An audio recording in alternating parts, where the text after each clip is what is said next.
चलो next heading बेटा डाल दो, छोटी सी हेडिंग है, बोर्स कॉम्प्लीमेंट्री प्रिंसिपल। रुकिए हम बताते हैं आपको।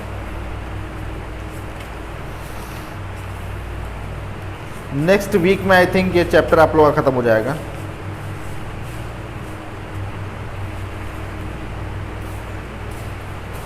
चलिए हेडिंग डाल दीजिए, Bohr's complementarity principal.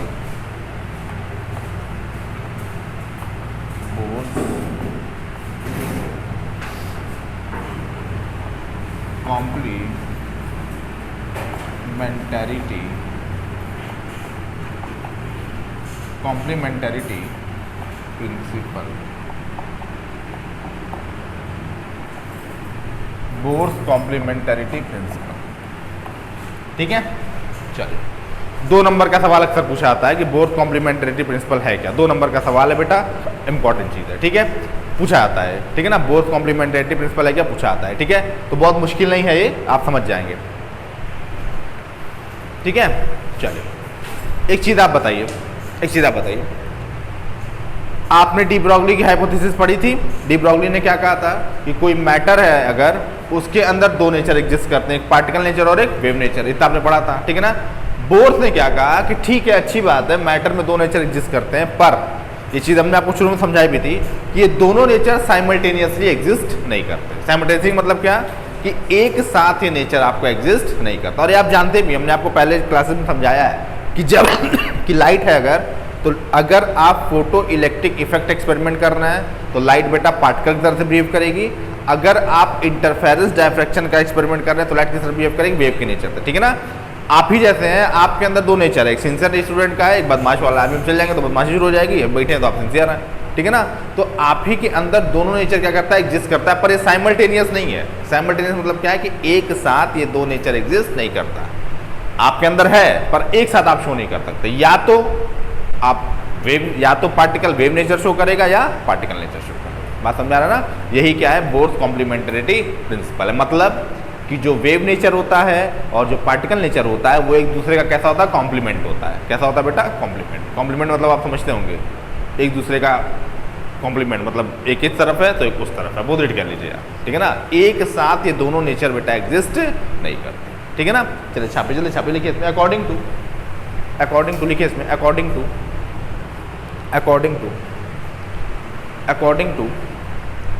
D Broglie hypothesis, बहुत आसान है यार। According to de Broglie hypothesis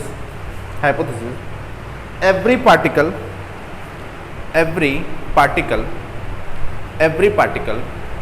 behaves like a wave. Every particle behaves like a wave. Every particle behaves like a wave. Every particle behaves like a wave. And every wave behaves like a particle. And every wave behaves like a particle.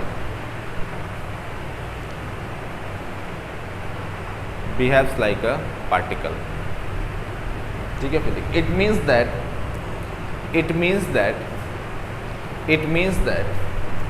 matter wave has dual character. It means that matter wave has dual character. जो word है matter wave, इसको भी सबसे पहले de Broglie ने ही दिया था, है ना बेटा। It means matter wave has dual character. Matter wave character कैसा होता है, डुअल होता है। ठीक है, ये किसने कहा, डी ब्रॉगली ने कहा। ठीक है, चलिए अब आप ये बताइए, आगे बढ़िए, फिर आगे लिखिए पैराग्राफ चेंज करके लिखिए। But according to bore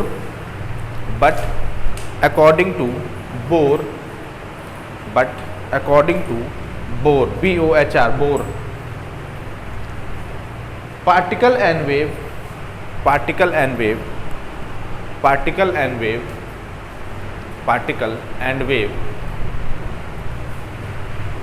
that is both character of matter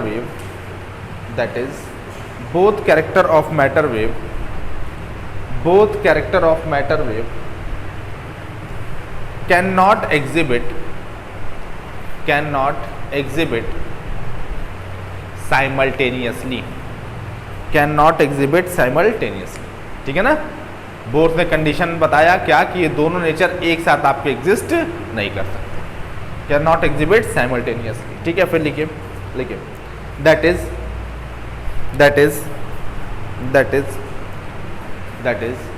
particle and wave nature, that is particle and wave nature are complementary to each other. Particle and wave nature are complementary to each other. Particle and wave nature are complementary to each other, ठीक है ना। Paragraph change करके लिखिए this is known as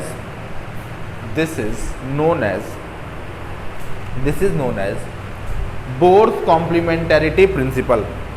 this is known as Bohr's complementarity principle. This is known as Bohr's complementarity principle. Clear बेटा ना, आसान सा था, ठीक है ना, कि दोनों नेचर हमारे एक साथ एग्जिस्ट नहीं करते, होते दोनों हैं पर एक साथ बेटा एग्जिस्ट नहीं करते, ठीक है भैया। चलो बात समझ में आ रहा है, चलो ठीक है। 2 नंबर में पूछा था सवाल, ये इंपॉर्टेंट सवाल है, इसको नोट कर लीजिएगा आप, ठीक है। चलो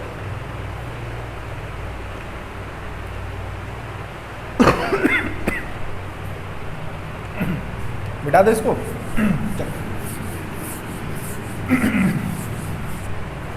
नेक्स्ट हेडिंग लिखिए Davisson Germer experiment.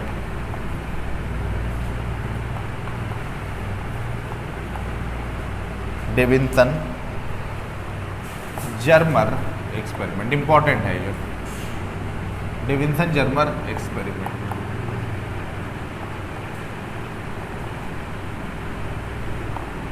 Davisson Germer experiment, ठीक है ना। तो क्या पता था डेविंसन जर्मर एक्सपेरिमेंट, देखिए डेविंसन जर्मर एक्सपेरिमेंट में हम लोग डी ब्रॉगली हाइपोथेसिस की क्या करते हैं बेटा, वेरिफिकेशन करते हैं। डी ब्रॉगली ने क्या कहा था कि मैटर का दो नेचर, मैटर के पास 2 नेचर होता है, 2 कैरेक्टर होता है, वेव नेचर और पार्टिकल नेचर। उसी हाइपोथेसिस को हम लोग इस एक्सपेरिमेंट के थ्रू क्या करते हैं बेटा, वेरीफाई करते हैं। एक चीज़ आप समझिए, हमने आपको समझाया था कि जब भी आप कोई थ्योरी का रिजल्ट लिखते हैं, मान लिया आपने लिखा a + b का whole square equal to a² + b² + 2ab लिखा आपने, ठीक। अब जब तक आप एक्सपेरिमेंट से उसको वेरीफाई नहीं कर लेंगे तब तक वो चीज़ आपकी सही नहीं मानी जाएगी, क्योंकि हमने आपको बताया था कि एक्सपेरिमेंट के जो रिजल्ट्स होते हैं ज़्यादा ऑथेंटिक होते हैं वो। और मान लीजिए आपने कोई रिजल्ट निकाला एक्सपेरिमेंट से, थ्योरी से उसका मैच नहीं किया, तो इसका मतलब क्या है, इसका मतलब आपकी थ्योरी में क्या है, कुछ प्रॉब्लम है। फिर आप एक्सपेरिमेंटल रिजल्ट की बेसिस पे उस थ्योरी को क्या करते हैं, आप एडजस्ट करते हैं, देखते हैं फॉर्मूले में स्क्वायर लगा दें या क्यूब लगा दें या 1/2 कर दें, ताकि रिजल्ट आपका एक्सपेरिमेंट से क्या कर जाए बेटा, मैच कर जाए। बात समझ में आ रहा है, यही रिसर्च होता है, रिसर्च और कुछ नहीं, यही रिसर्च है। थ्योरेटिकल रिजल्ट होता है, उसको एक्सपेरिमेंट से आप क्या करते हैं, वेरीफाई कर देते हैं, बस यही रिसर्च, यही PhD हो जाती है इसी पे, ठीक है ना। और अगर एक्सपेरिमेंटल रिजल्ट गलत आ रहा है, मतलब थ्योरी बेटा क्या है आपकी इनसफिशिएंट है, गलत है, फिर थ्योरी को एडजस्ट किया जाता है कुछ अप्रॉक्सीमेशन लगा कर। यही है रिसर्च ले दे के, ये इधर से उधर, उधर से इधर, बस यही करना होता है रिसर्च, ठीक है ना। चलिए, तो अब ये एक एक्सपेरिमेंट था, इसने क्या किया, डी ब्रॉगली हाइपोथेसिस को बेटा क्या किया, वेरीफाई किया। कैसे किया अभी हम लोग समझ लेते हैं, ठीक है। आगे लिखिए, लिखिए इसमें प्रिंटिंग स्टार्ट, लिखिए देखिए 2 ग्रेट साइंटिस्ट या डेविसन करिएगा, डेविसन नहीं होता, डेविसन होता है, 2 ग्रेट डेविसन होता है, डेविसन ना डेविसन होता है। 2 great scientist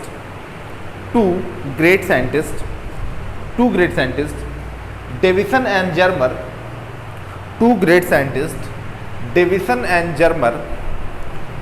and Germer strongly support the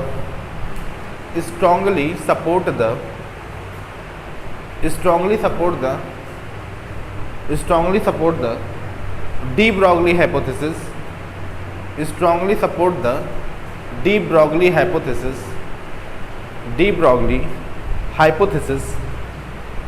that is matter wave has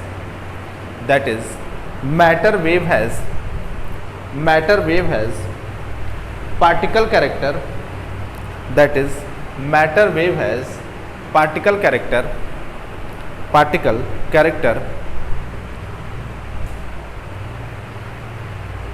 as well as wave character, as well as wave character. With the help of experiment, with the help of experiment, with the help of experiment known as Davison-Germer experiment, known as Davison-Germer experiment. The experimental setup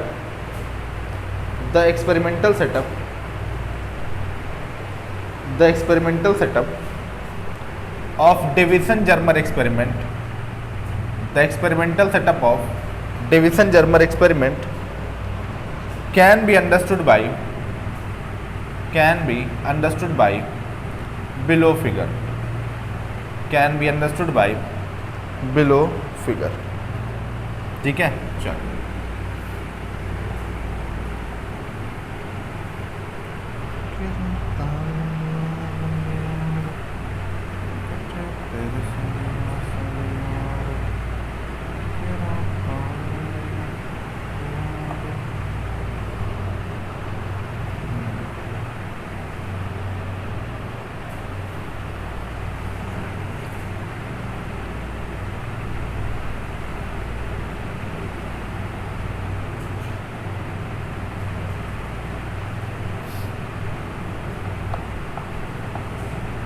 figure अभी नहीं बनाइएगा, जब कहेंगे तब बनाइएगा।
बनाइएगा नहीं अभी, अपने अंदर एक कलाकार को शांत रखिए कुछ देर।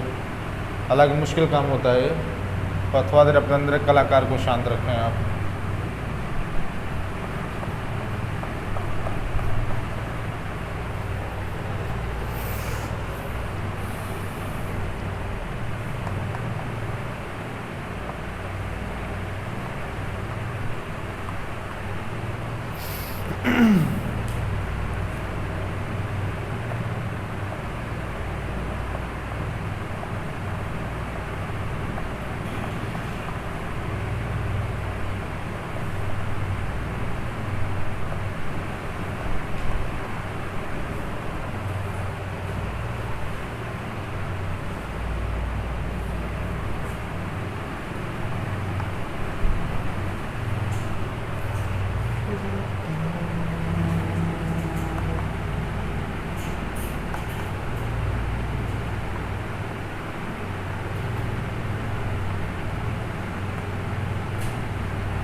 डिग्री ये छूट रहा है नहीं।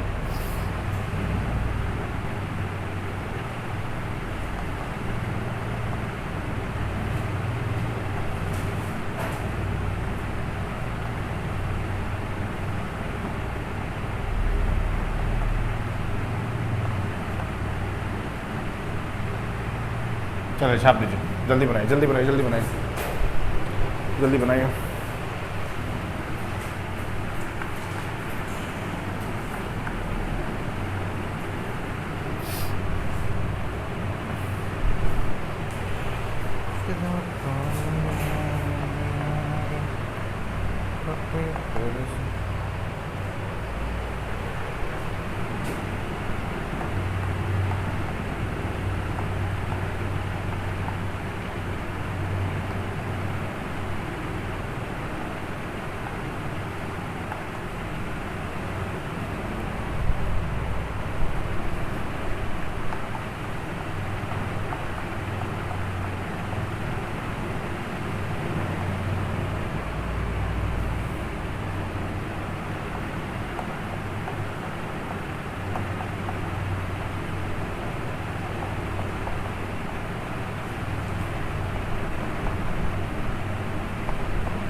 छाप दीजिए। फिगर का नाम दे दीजिएगा डेविसन जर्मर एक्सपेरिमेंट।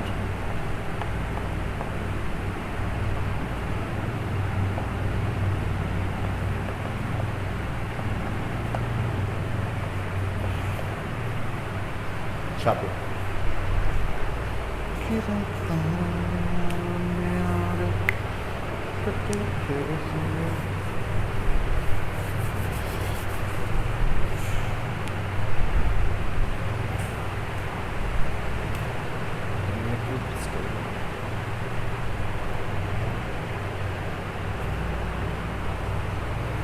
कोई वर्ड नहीं समझ में आ रहा होगा पूछ लीजिएगा।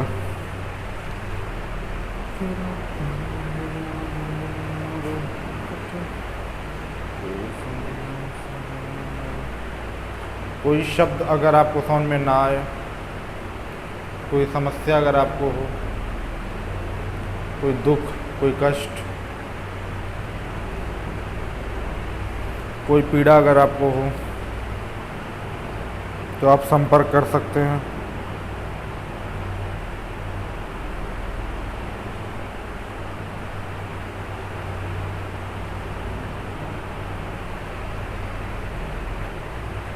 किसी पॉइंट में कोई दिक्कत है तो आप पूछ सकते हैं, पर दिक्कत आप लोग को होगी नहीं, क्योंकि आप लोग बहुत अच्छे हैं, ये भी हमको पता है।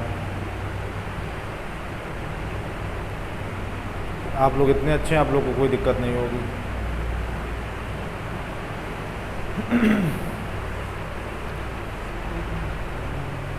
है कि नहीं जी? जल्दी करिए, जल्दी करिए।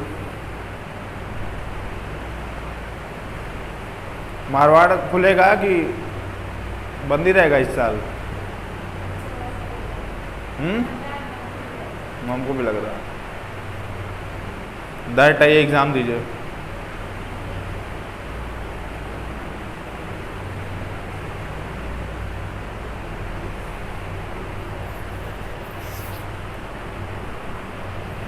यहाँ से सीधी पर मैं लिबरल लेता हूँ, यहाँ से कॉल आ जाएगी।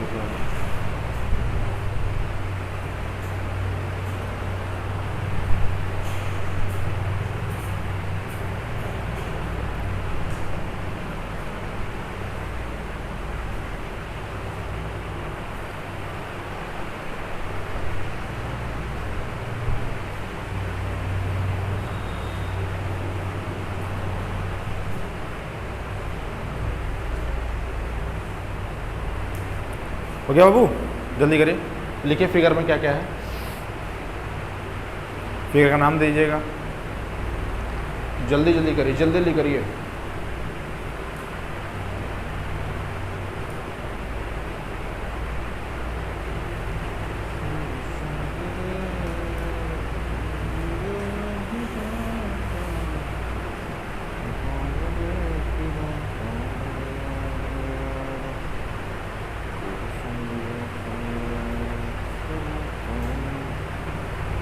हो गया भैया? बढ़े आगे? चलिए देखिए, इसमें बचा, पहले छाप लो, पहले छाप लो, पहले छाप लो, पहले छाप लो। फिगर वर्ड सब लिख डालो, पूरा क्या क्या लिखा है। इन फिगर लिख लिया? लिख लिया? ठीक है, फिगर का नाम दे दिया। चलिए अब देखिए, समझिए पहले। इन फिगर लिखा ना क्या क्या है? लिखिए, जल्दी लिखिए भाई। वो खाली देखने के लिए लिखें क्या? लिखिए नीचे एक फिगर में क्या क्या है। अरे यार, तुम नालायक हो क्या तुम लोग? जल्दी करो, जल्दी लिखिए भैया, जल्दी लिखिए। सुबह सुबह नींद खराब करके आप लोग इसलिए आते हैं ना भाई, कुछ ज्ञान की बातें मिले, नंबर अच्छा आ जाए। बाकी दुनिया सो रही है, हम लोग काम कर रहे हैं। क्यों कर रहे हैं? इसीलिए ना यार। आज तो अलार्म भी बना नहीं बजाता, तो कहीं आ गए टाइम से।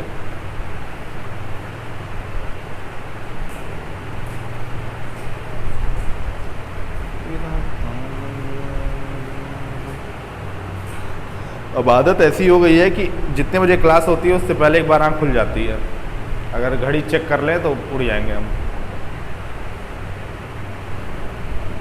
छुट्टी के दिन आँख खुल जाता है, कहता है हाँ अच्छा सोना है, चलो सो।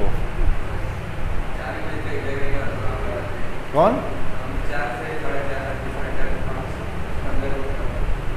नहीं नहीं, हम लोग भी ऐसे ही हैं। पहले हम भी ऐसे ही कई बार ऐसा हुआ है, 3 बजे तक पढ़े, 3 साढ़े 3 बजे तक, फिर सो गए, फिर 5 बजे उठ गए। कई बार तो जब B.Ed वेट करते थे तो बलरामपुर जाना पड़ता था, तो 3 बजे तक जगह रह जाते थे, फिर 3 बजे उठ के ट्रेन पकड़ के फिर चले जाते थे, ट्रेन में सोते थे 1-2 घंटा 2 घंटा जो भी नींद मिलती थी।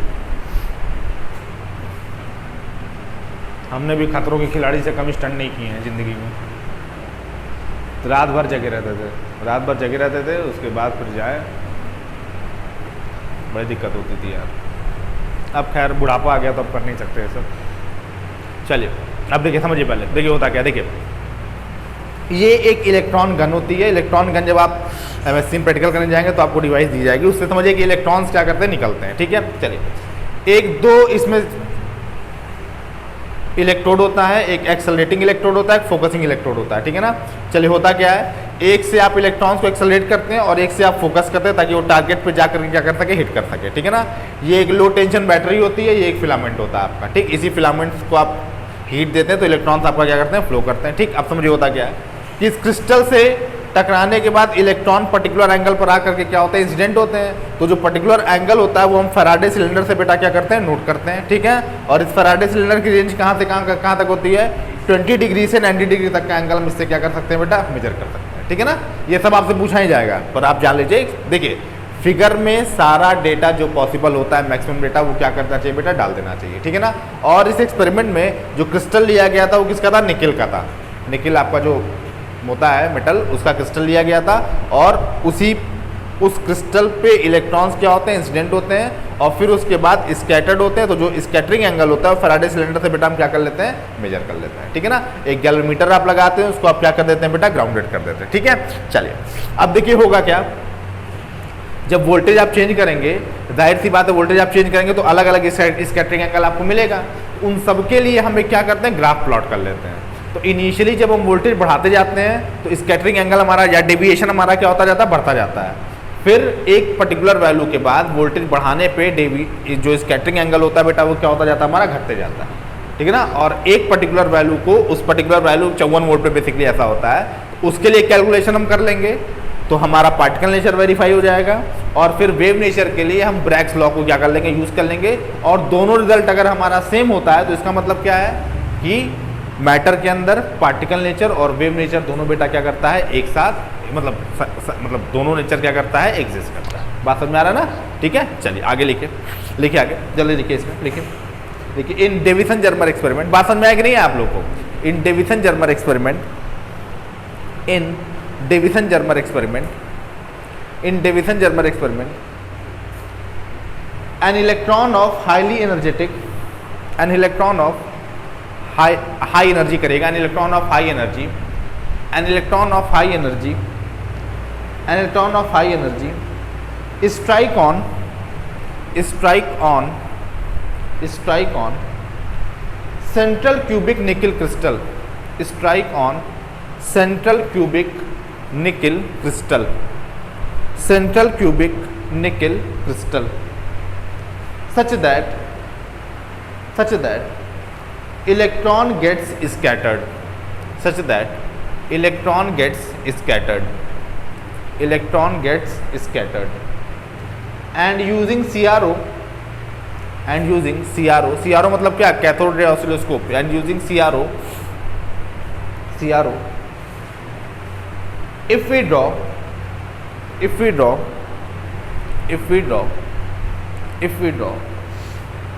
the path of electron, if we draw the path of electron at various accelerating potentials, at various accelerating potential,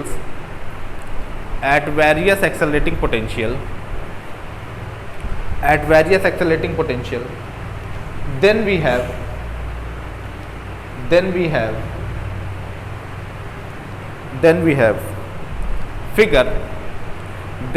figure as shown below. Figures कर लेगा, then we have figures as shown below. चलिए आइए figure बनाते हैं, मिटा दें इसको। जैसे बेटा समझा रहे हैं बस वैसे समझिए, ज़्यादा जानने की जरूरत नहीं है। ज़्यादा जानना खतरे से क्या है, खाली नहीं है।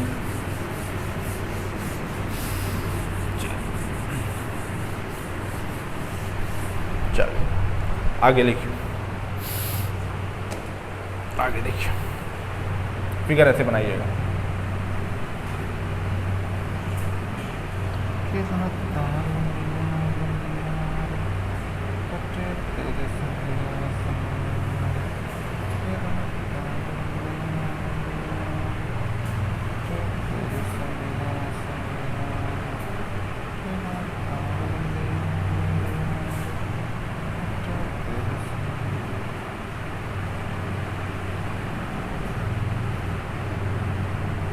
ठीक है, चलिए फिर धीरे धीरे धीरे धीरे साइज क्या कर दीजिए, कम कर दीजिए इसकी।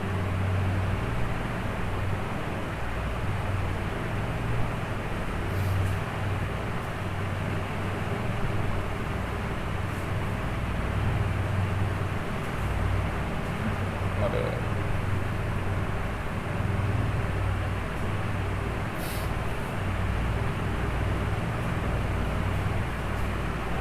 धीरे धीरे साइज क्या क्या कर देंगे बेटा, इसकी कम कर देंगे। ठीक है, चलो ये आपका V is equal to 44 volt पर होता है, ये V is equal to 48 volt कर लीजिए, ये V is equal to 54 volt कर लीजिएगा। चलिए फिर आगे लिखिए, ये V is equal to 60 volt पर होता है, ये आपका 64 कर लीजिएगा, इसको 68 कर लीजिएगा। ठीक है ना, ये क्या होता है बेटा, इसको हम कहते हैं direction of incident photo, direction of incident electron. ठीक है ना, अब देखिए होता क्या, इंसिडेंट इलेक्ट्रॉन की ये डायरेक्शन है, ठीक है ना, स्कैटरिंग एंगल के बाद ये इतना डेविएट किया, जो मैक्सिमम डेविएशन हमको देखने को मिलती है इसी को स्पर कहते हैं। क्या कहते हैं, जो डेविएशन हो रहा है इसको एक वर्ड यूज किया जाता है स्पर, SPUR, स्पर कहते हैं इसको। ठीक है ना, तो जो मैक्सिमम स्पर देखने को मिल रहा है वो किसके लिए मिल रहा है बताइए, 54 वोल्ट के लिए। इसके बाद देखिए जो स्पर की लेंथ है वो क्या होती जा रही है, छोटी होती जा रही है ना। इनिशियली क्या करता है बेटा, धीरे धीरे ये इंक्रीज करता है, फिर 54 वोल्ट के बाद क्या करने लगता है, घटने लगता है। ठीक है ना, तो 54 वोल्ट हमारा कैसा पॉइंट हो गया, पीक पॉइंट हो गया। इसके लिए हम कैलकुलेशन करेंगे और उसको फिर हम दूसरे रिजल्ट से क्या कर देंगे, वेरीफाई कर देंगे। ठीक है ना, और दोनों रिजल्ट अगर सेम है तो इसका मतलब क्या है, इसका मतलब ये है कि डी ब्रॉगली हाइपोथेसिस हमारा क्या है, सही है। ठीक है ना, चलिए आगे लिखिए भी आप समझ जाएंगे, आगे लिखिए, फिगर आप बनाइए, आगे लिखिए भी आप समझ जाएंगे, एक ही चीज़ आप समझ जाएंगे। लिखिए आगे, जल्दी लिखिए, हाँ जल्दी बनाइए, जल्दी बनाइए, जल्दी बनाइए, फिगर जल्दी बनाइए, जल्दी बनाइए, फिगर जल्दी बनाइए, जल्दी बनाइए। इसको स्पर कहते हैं, यहाँ पे लिख लेगा maximum length of spur. Electron जो पाथ ट्रेवल करता है उसी को स्पर कहते हैं, मैक्सिमम लेंथ ऑफ स्पर। चलो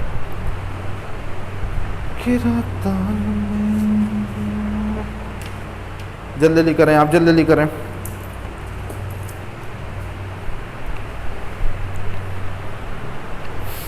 देखिए जितना आपको हम लिखा रहे हैं उससे ज़्यादा इन्फॉर्मेशन आपको नहीं डालनी है। ठीक है ना, बस उतना एकदम सही से याद कर लीजिएगा। इनिशियली क्या करना है बेटा, इंक्रीज करना है, बाद में क्या कर देना है, डिक्रीज कर देना है।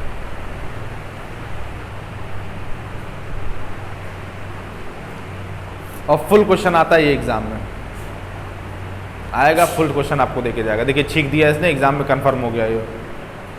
छींक आने का मतलब कि एग्जाम में कंफर्म है ये, इसको इम्पोर्टेंट नोट करिए तुरंत, अभी एग्जाम में छपा हुआ पेपर में ये। छींकने का मतलब है कि एग्जाम में आ रहा है, भगवान ने इशारा दे दिया ऊपर से। सर्दी वाली छींक थी कि एक्सीडेंट वाली छींक थी? हाँ एक्सीडेंट वाला था ना, चलो तब कंफर्म हो गया एग्जाम में आ रहा है। तुरंत वेरी इंपॉर्टेंट लिखिए, छपा हुआ पेपर में आप लोगों के, कोई रोक नहीं सकता अब इसको। जैसे आप छींक नहीं रोक सकते वैसे अब इस क्वेश्चन को कोई नहीं रोक सकता एग्जाम में, आना ही आना है। कभी छींक रोकने की कोशिश की आपने? कभी आपने आंख खोल के छींकने की कोशिश की? करिएगा, आंख बाहर आ जाएगी निकल के टेबल पे।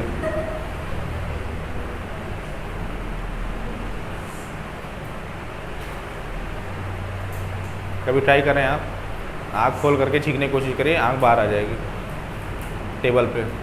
हालांकि आप तब देख नहीं पाएंगे कि बाहर आ गई है, बाकी अगल बगल के लोग देख लेंगे कि हाँ बाहर आ गया है। चलिए, आपको लगा कुछ गिर गया है, और क्या गिरा है भी नहीं पता चलेगा, तो देख तो पाएंगे नहीं आप। कुछ गिर गया ये पता चलेगा, हाँ कुछ गया, क्या गया पता नहीं चलेगा, और खोज भी नहीं पाएंगे आप, दिखे तब तो खोजेंगे यार। चलिए लिखिए, from the above figure, I am very logical, लिखिए from the above figure, from the above figure, from the above figure we see that, from the above figure we see that the maximum length of spur, from the above figure we see that the maximum length of the spur, the maximum length of the spur is at 54 volts, is at 54 volts, is at 54 volts, and corresponding angle is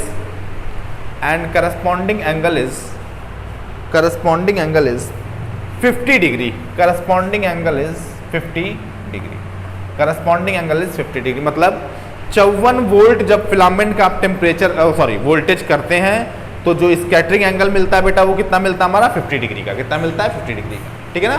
चलिए आगे लिखिए फिर 50 degree, फिर आगे लिखिए now de Broglie wavelength, now de Broglie wavelength, de Broglie wavelength, de Broglie wavelength associated with, now de Broglie wavelength associated with particle nature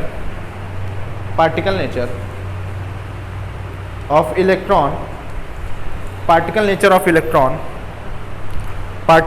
electron is given by, particle nature of electron is given by। देखिए अब तक आपने किया क्या, पहले मेरी बात ध्यान समझिए। आपने क्या किया, फिलामेंट से इलेक्ट्रॉन्स को आपने इंसिडेंट कराया, हिट कराया, उसके लिए आपने क्या किया, वोल्टेज को वैरी किया, वोल्टेज को वैरी करके इलेक्ट्रॉन का अलग अलग पाथ बेटा क्या किया आपने, ट्रेस किया, ठीक है ना। एक्सपेरिमेंटल सेटअप होता है वो सब करते हैं, आपने नहीं किया, जिसने किया था उसने किया था, आप यहाँ पे फिर से एक बार लिख रहे हैं नंबर पाने के लिए, ठीक। तो किया क्या आपने, जिसने भी किया वोल्टेज को वैरी किया और जो पाथ था उसको बेटा क्या किया, ट्रेस आउट किया। तो जो मैक्सिमम स्कैटरिंग एंगल देखने को मिला वो कितना मिला, 50 डिग्री का, कितना मिला 50 डिग्री का, कितने वोल्टेज पे, 54 वोल्ट पे, कितने वोल्ट पे, 54 वोल्ट पे, ठीक है ना। चलिए तो एक डेटा हमको मिल गया कि V बराबर 54 वोल्ट पे मैक्सिमम एंगल कितना मिला बेटा, 50 डिग्री का। उसके बाद जब वोल्टेज आप वैरी कराए तो एंगल क्या होते गया बेटा, घटते गया, लेंथ कम होती गई, मतलब एंगल क्या होते गया आपका, घटते गया, ठीक है ना। एंगल क्या होते गया बेटा आपका, घटते गया। चलिए ठीक है, अब देखिए, अब हम क्या करेंगे, पार्टिकल नेचर को, एक डेटा मिला हमको, डेटा क्या मिला है, एक वोल्टेज की वैल्यू मिली है और एक स्कैटरिंग एंगल मिला है, ठीक है ना। तो दोनों की हेल्प से हम क्या करेंगे, वेव नेचर और पार्टिकल नेचर को जस्टिफाई करेंगे। दो रिजल्ट्स हम यूज करेंगे और दोनों रिजल्ट्स अगर सेम आ जाते हैं तो मतलब पार्टिकल नेचर और वेव नेचर क्या हमारा, मतलब एक साथ क्या करता है, एग्जिस्ट, मतलब मैटर वेव में पार्टिकल नेचर और वेव नेचर क्या करता है बेटा हमारा, एग्जिस्ट करता है, ठीक है ना। तो वो दो रिजल्ट्स कौन कौन से होते हैं, आइए आपको पहले थोड़ा समझा देते हैं। देखिए एक चीज समझिए आप, मान लीजिए डी ब्रॉगली हाइपोथेसिस में मैटर वेव की वेवलेंथ कितना दिया था, उन्होंने बताया था lambda is equal to h by P, कितना बताया था, lambda is equal to h by P बताया था आपका, ठीक है। मान लीजिए कोई पार्टिकल है ये, अच्छा इसको हम पार्टिकल नेचर के लिए क्या करेंगे बेटा, पार्टिकल नेचर के एविडेंस के लिए इसको हम क्या करेंगे, इस डेटा को क्या करेंगे, यूज करेंगे, इस रिजल्ट को यूज करेंगे। चलिए आप समझिए, आप मान लीजिए कोई पार्टिकल है, उसकी काइनेटिक एनर्जी कितनी होती है बेटा, p²/2m होती है, पता ही नहीं पता आप लोगों को, पता है ये चीज, p क्या है, मोमेंटम है। अरे भाई देख लीजिए ना, k इज इक्वल टू किसके इक्वल होता है, हाफ mv² होता है, ऊपर नीचे m से मल्टीप्लाई कर दीजिए, कितना हो जाएगा, m² v²/2m, और mv किसके इक्वल होता है, p के इक्वल होता है ना, तो p²/2m। तो काइनेटिक एनर्जी किसके इक्वल हो गया बेटा, p²/2m के, काइनेटिक एनर्जी किसके इक्वल हो गया, p²/2m के। और एक चीज आप और जानते हैं क्या, कि अगर किसी पोटेंशियल में हम किसी चार्ज पार्टिकल को रखें तो उस पोटेंशियल में एनर्जी कितनी स्टोर हो जाती है उस चार्ज पार्टिकल के पास, q इंटू वी, कितनी हो जाती है, q इंटू वी। और होगा क्या, यही q इंटू वी जो एनर्जी उसको मिलेगी, जो वर्क डन उसके ऊपर होगा, वो किसके इक्वल हो जाएगा, काइनेटिक एनर्जी के। इस रिजल्ट को हम लोग ऑलरेडी स्टॉपिंग पोटेंशियल वाले फॉर्मूले में क्या किए थे, यूज़ किए थे। तो यहाँ से आप रखेंगे अगर p²/2m, तो यहाँ से बेटा p की वैल्यू किसके इक्वल आ जाएगी, p हमारा आ जाएगा √2m⁴ के। p इक्वल किसके इक्वल आ जाएगा, √2m⁴ के, है कि नहीं। तो यहाँ पर अगर p बराबर आप रख दें कितना आ जाएगा, h/√2m³ आ जाएगा। चलिए, ये पार्टिकल नेचर के लिए इलेक्ट्रॉन को आप एज अ पार्टिकल यहाँ क्या कर रहे हैं बेटा, ट्रीट कर रहे हैं, तभी उसकी काइनेटिक एनर्जी लिखे हैं आप, और तभी उसको आपने क्या किया, किसी पोटेंशियल में डाला है तो एक काइनेटिक एनर्जी लेके क्या कर गया, वो भाग गया है, ठीक है ना। तो ये जो फॉर्मूला हमने लिखा है यहाँ पे वो क्या, किसको मान कर, इलेक्ट्रॉन को क्या मान करके लिखा है, पार्टिकल मान करके, ठीक है ना। अब हुआ है क्या, H की वैल्यू पता है आपको, यम आपको पता है इलेक्ट्रॉन के लिए, इलेक्ट्रॉन का चार्ज आपको पता है, और वोल्टेज की एक वैल्यू आपको गिवन है 54 वोल्ट। आपने एक्सपेरिमेंट से कैलकुलेट किया वोल्टेज कितना है आपका, 54 वोल्ट। उसको बेटा हम क्या कर देंगे, इसमें रख देंगे और लैम्डा की वैल्यू निकालते हैं, देखते हैं लैम्डा कितना आता है, ठीक है। लिखिए आगे, क्या लिखा बेटा, क्या लिखा बेटा, इज गिवन बाई लिखिए, इज गिवन बाई, बस डेटा याद किए रहिएगा। दो डेटा मिला है हमको, एक वोल्टेज की वैल्यू मिली है और एक स्कैटरिंग एंगल मिला है, दोनों को भी वेरीफाई करते रहे, सेम रिजल्ट आने का मतलब है कि हमारा नेचर दोनों एग्जिस्ट करता है, ठीक है। चलिए, तो लैम्डा बराबर किसके इक्वल हो जाएगा बेटा, बताइए, लैम्डा बराबर हो जाएगा हमारा h/√2m³ के, ठीक है। लिखिए, लैम्डा इक्वल टू h/2m³, ठीक है ना। और here m is equal to किसके इक्वल होता है बेटा, या पहले h लिखते हैं, h इज इक्वल टू किसके इक्वल होता है बेटा, यश को हम क्या कहते हैं बताइए, प्लैंक्स कांस्टेंट, क्या कहते हैं, प्लैंक्स कांस्टेंट, ठीक है। यम क्या होता है बताइए, मास ऑफ इलेक्ट्रॉन, कितना होता है मास ऑफ इलेक्ट्रॉन, 9.1 × 10⁻³ kg, ठीक है ना। प्लैंक कांस्टेंट की वैल्यू लिखने की जरूरत नहीं है, रहने दीजिए। ई कितना होता है, एलिमेंट्री चार्ज या चार्ज ऑफ इलेक्ट्रॉन कर लीजिए, charge of electron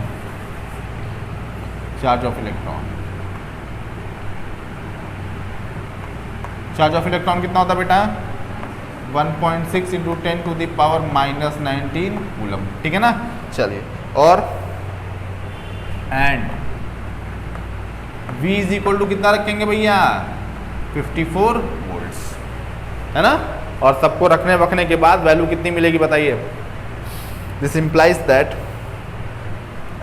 lambda is equal to बेटा हमको मिलता है 1.65 एंगस्ट्रॉम, कितना मिलता है बेटा, lambda is equal to 1.65 angstrom, ठीक है। चल, लैम्डा कितना मिलता है।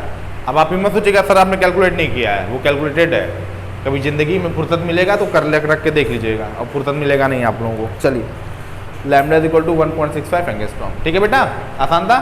चलिए,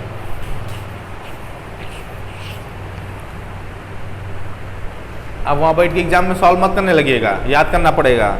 लैम्डा कितना आता है, 1.65 एंगस्ट्रॉम, वहाँ सॉल्व करेंगे तब यही क्वेश्चन करके आएंगे तो कहेंगे सर एक सवाल किए बहुत मन से किए हैं, फिर लोग किनारे हो जाएंगे। क्वांटम मैकेनिक्स में 50 में 35-40 नंबर हो जाता है आराम से, बस सही सही लिख दीजिए सारा, रिजल्ट याद करिए बस, रिजल्ट बहुत इंपॉर्टेंट होता है। जैसे 54 वोल्ट एक डेटा आपको मिल गया, एंगल कितना है, glancing angle scattering angle 50 degree है, 1.65 एंगस्ट्रॉम है, तो कुछ न्यूमेरिकल डेटा आपको याद करना पड़ेगा, कुछ रिजल्ट्स आपको याद करने पड़ेंगे। कॉन्सेप्ट तो क्लियर रखिए, रिजल्ट्स भी आपको याद करना पड़ेगा। वहाँ कॉन्सेप्ट नहीं चेक होता है, वहाँ रिजल्ट चेक होता है। कॉन्सेप्ट क्लियर रखिए कंपटीशन के लिए, रिजल्ट्स याद करिए बीएससी एग्जाम के लिए। खैर अभी सेकेंड ईयर का रिजल्ट आएगा पता ही चल जाएगा आपको, आ गया कि नहीं आ गया, आ गया यूनिवर्सिटी वालों का तो आ गया। अच्छा, रिजल्ट कैसे बनाए थे, एक ही पेपर में चारों का नंबर चढ़ा दिए थे?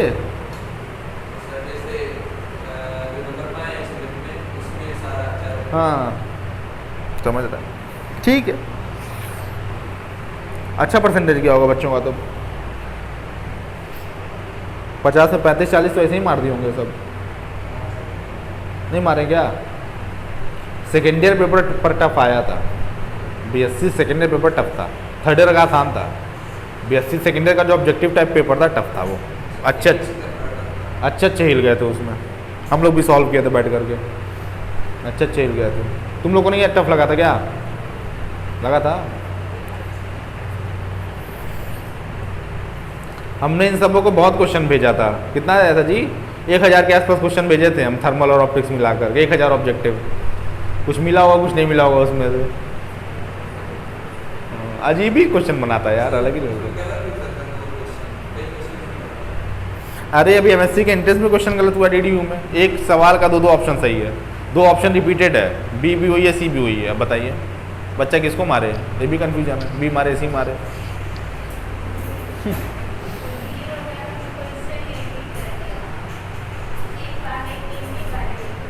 बताइए ऐसा सौभाग्य कहाँ मिलता है? अच्छा बना होगा भाई, कोई इसमें दो राय नहीं है, कोई दो राय नहीं है। जब क्वांटम मैकेनिक्स के पेपर में एमएससी में बच्चों को 50 में 50 नंबर दिया जा सकता है, और ये इम्पॉसिबल है, ये इम्पॉसिबल है। क्वेश्चन अगर पूछा है डिस्क्राइब एंड एक्सप्लेन, अगर ये 2 शब्द क्वेश्चन से पहले लगे हैं, डिस्क्राइब एंड एक्सप्लेन, तो आप पूरा नंबर दे नहीं सकते हैं, पर फिर भी लोग 50 में 50 दिए हैं, तो गलत है ना, ये मार्किंग स्कीम ही गलत है। अगर किसी क्वेश्चन के पहले डिस्क्राइब और एक्सप्लेन लिख करके आ गया है, तो उसमें फुल मार्किंग आपको नहीं मिल सकती है, क्योंकि भाई कैसे नंबर देंगे वो? डिस्क्राइब एंड एक्सप्लेन वाला थ्योरेटिकल क्वेश्चन है वो, और थ्योरी कभी सफिशिएंट नहीं होती है। आप 32 पेज लिख दीजिए, आप एक किताब लिख दीजिए डेविसन जर्मन एक्सपेरिमेंट के ऊपर, वो कभी भी सफिशिएंट बेटा नहीं होता है, कुछ ना कुछ चीज़ें छूटी जाती हैं। बात समझ में आ रहा है ना? तो डिस्क्राइब और एक्सप्लेन अगर वर्ड यूज़ हुआ है, तो जाहिर सी बात है कि आप उसमें पूरा नंबर नहीं दे सकते, पर यूनिवर्सिटी के टीचर्स ऐसे हैं, दे देते हैं। गलत है ये, सीनियर टीचर्स तो नहीं देते, जो नए नए लोग हैं उन लोग से गलती होती है, वो जोश में आके होश खो देते हैं। चल मिटा दें इसको। टैलेंटेड तो लोग बहुत हैं, पर अभी उतना वर्किंग एक्सपीरियंस अभी है नहीं, धीरे धीरे लोग सीख जाएंगे नंबर काटना। अब जिसको 50 में 50 मिल गया उसका तो बन गई किस्मत, उसको क्या टेंशन है।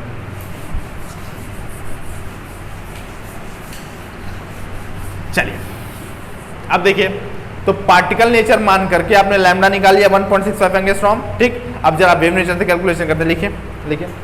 But from wave nature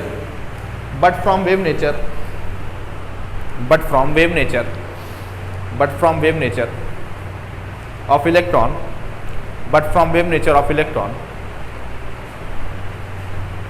we have paragraph single लिखिएगा। वेव नेचर को कैसे वेरीफाई करेंगे आप? ब्रैग्स डायफ्रैक्शन लॉ से लिखिए, from Bragg's diffraction law. Bragg's diffraction law क्या होता है? 2d sin theta is equal to n lambda. Chemistry में पढ़े होंगे आप लोग, नाम तो सुना होगा, 2d sin theta is equal to n lambda. पढ़ेंगे नहीं पढ़े हैं? ठीक है ना। तो चलिए अब देखिए करेंगे क्या हम। 2D निकल क्रिस्टल के लिए इंटर स्पेसिंग डिस्टेंस होती है, वो हमको पता रहेगा, सॉलिड स्टेट से वो हम निकाल लेंगे।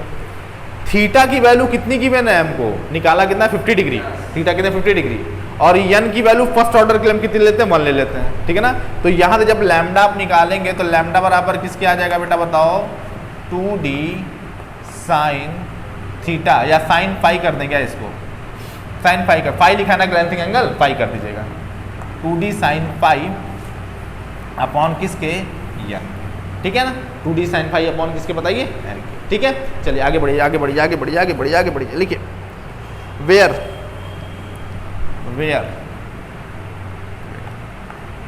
2d is equal to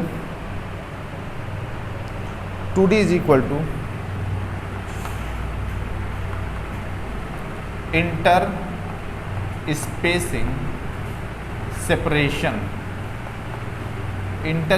separation of nickel crystal. जब सॉलिड स्टेट आप पढ़ेंगे तो इंटर स्पेशल सेपरेशन क्या होता है आपको समझ में आ जाएगा। इसकी वैल्यू याद करनी पड़ेगी आपको, 2.15 एंगस्ट्रॉम। क्या होता है बेटा? 2.15 एंगस्ट्रॉम, ठीक है ना। कितना होता है? 2.15 एंगस्ट्रॉम, ठीक है। चलिए n इज इक्वल टू कितना ले लेंगे आप? n इज इक्वल टू कितना ले लेंगे बेटा? n इज इक्वल टू हम 1 ले लेंगे, ठीक है ना। ये क्या होता है? हमारा ऑर्डर ऑफ डायफ्रैक्शन होता है। क्या होता है बाबू?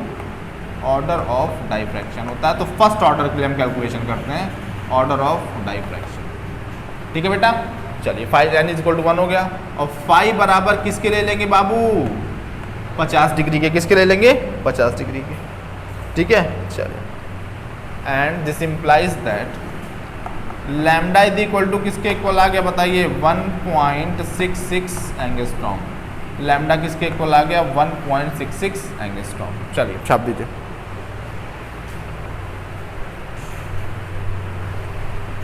ठीक है ना, चलिए अब एक बात बताइए, लैम्डा की एक वैल्यू आपने कैलकुलेट की थी, कितनी की थी 1.65 एंगस्ट्रॉम, और एक वैल्यू कितनी आ रही है 1.66 एंगस्ट्रॉम। एक पार्टिकल नेचर से निकाला था लैम्डा, एक वेव नेचर से आपने निकाला है, दोनों की वैल्यू आपस में इक्वल है कि नहीं है, ऑलमोस्ट इक्वल है भाई। 1.65 एंगस्ट्रॉम स्केल पे कोई बहुत डिफरेंस नहीं है, तो दोनों अगर आपस में इक्वल है तो इसका मतलब क्या है, इसका मतलब ये है कि डी ब्रॉगली हाइपोथेसिस हमारी सक्सेसफुली क्या हो गई है, वेरीफाइड हो गई है। डी ब्रॉगली ने जो हाइपोथेसिस दी थी वो क्या थी, पूरी तरीके से सही थी। बात समझ आ रहा है, चलिए आगे बढ़िए, लिखिए लिखिए लिखिए। 10वीं सी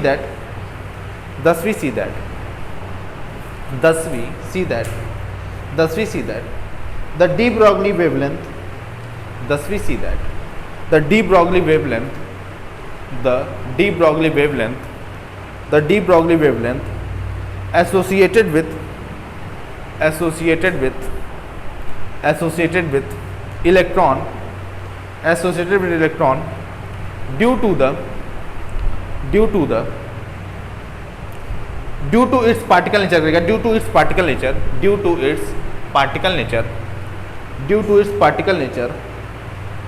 and due to wave nature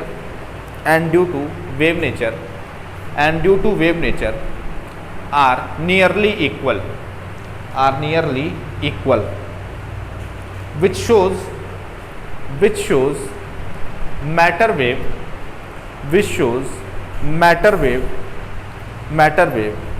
has dual character, फिर लेंगे पर ऑप्शन करके। In this way Davisson Germer experiment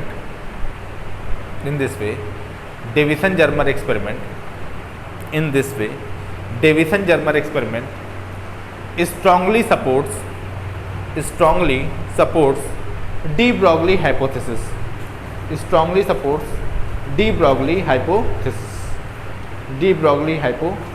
ठीक है ना। नेक्स्ट टर्न पे ये चैप्टर बेटा आपका क्या हो जाएगा, कंप्लीट हो जाएगा। ठीक है ना, नेक्स्ट टर्न पे चैप्टर आपका कंप्लीट हो जाएगा। D Broglie hypothesis strongly supports D Broglie hypothesis.